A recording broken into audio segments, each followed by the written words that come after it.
Lorsqu'une société américaine, C Corporation, distribue un montant à ses actionnaires, l'imposition américaine est déterminée en fonction du solde au compte de Earnings and Profits de la société.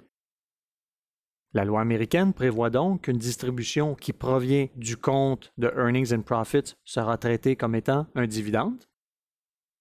Une distribution qui excède le montant des Earnings and Profits sera traitée comme un retour en capital jusqu'à concurrence du prix de base rajusté de l'actionnaire.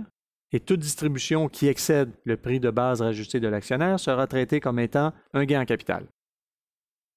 Dans le cadre d'une liquidation, une distribution est généralement traitée comme étant un gain en capital. Voici un exemple qui illustre le traitement d'une distribution par une société américaine. Une société canadienne, Canco, investit 10 millions de dollars en capital action d'une filiale américaine, USCO.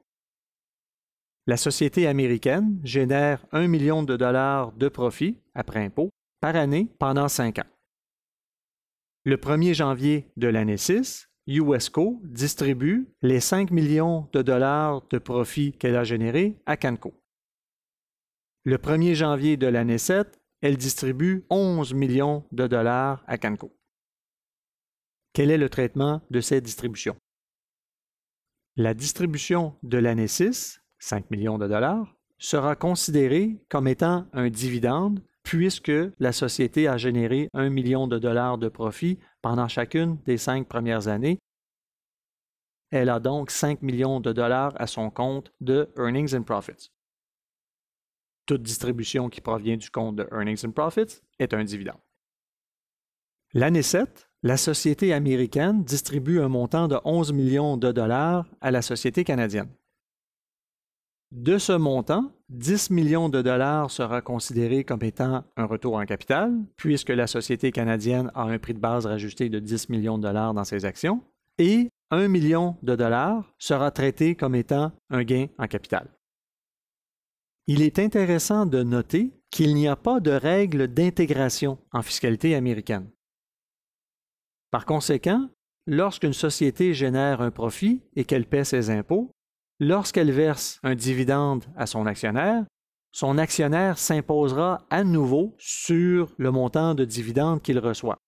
Par exemple, une société suisse qui détient les actions d'une société américaine, lorsque la société américaine génère un profit, disons, 1 million de dollars, ce profit sera imposé à un taux de 40% combiné fédéral et État aux États-Unis.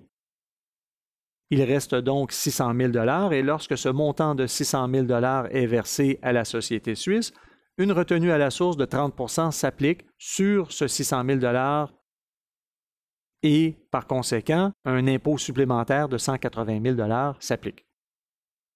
La plupart des pays ont un mécanisme d'intégration qui fait en sorte que l'impôt à payer combiné par un contribuable sera approximativement le même lorsqu'il est généré directement par un individu plutôt que lorsqu'il est généré par une société et distribué à cet individu.